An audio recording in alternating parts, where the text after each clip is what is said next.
batian, hindi na akong tingog kag. Nagwa-warm up kami ngayon, guys.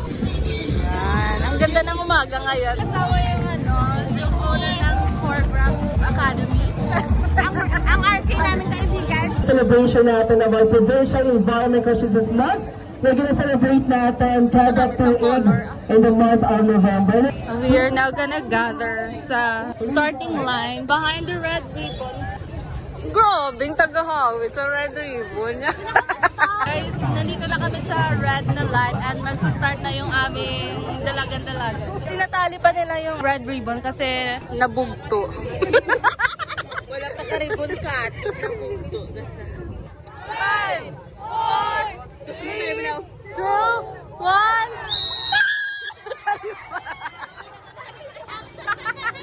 Ayun na sila, guys. Hey guys, dito na kami sa SM and second station na to, kukuha na kami ng green na popsicle stick. Thank you. Hey guys, malapit na kami sa third station. Yes, under the banner. Dito ako nagpaampon sa CGA, guys. And I'm with Sydney. May ano kung galing malibre ko ka-promote. Oo. Yeah, CGA Choreograph Academy. So, if naghanap kayo ng trabaho, gusto niyo mag-online teaching, so just visit the page.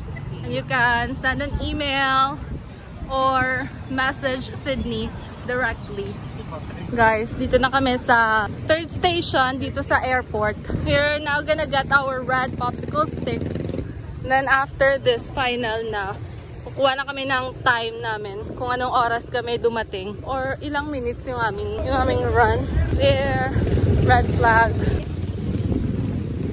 Thank you. Guys, we're almost at the finish line. Oh, ganda mo dyan na yun. Wow, so pretty. Ooh, ooh. Nakikita na namin ang horizon. Nandito na kami, guys, sa People's Park. Ice number?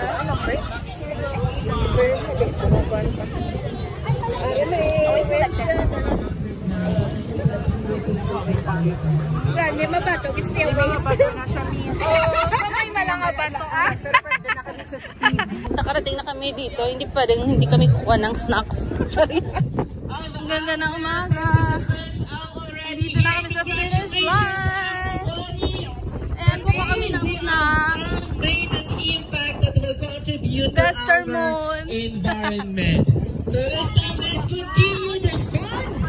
Oy, ang snacks nila. Here as we proceed with our Zumba. Uy. Mahal ako bibingka. Isa lang. So that we can begin. Thank you. Thank you so much. Guys, finish na namin. Pero hindi kami nag-run. Nag-walk lang kami, guys. And ito yung Ano yung pinaka-main goal? Yes. ito yung habol namin, guys. We also have your joggers and all.